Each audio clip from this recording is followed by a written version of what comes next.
Ainda hoxe queda xente que sabe sentir a terra, queda ainda quen comprenda canto pode aprender dela, que non existe o silencio, todo está cheo de son, canta o río, brúa o vento, todo fala ao teu redor.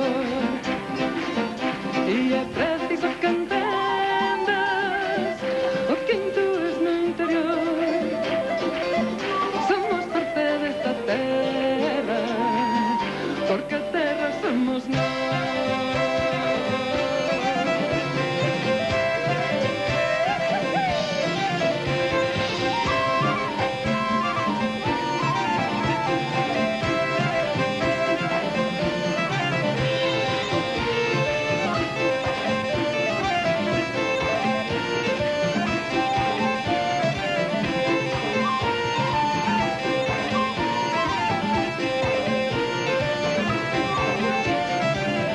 Somos como o vento que peitea ervas, guardando os segredos dos confins da terra.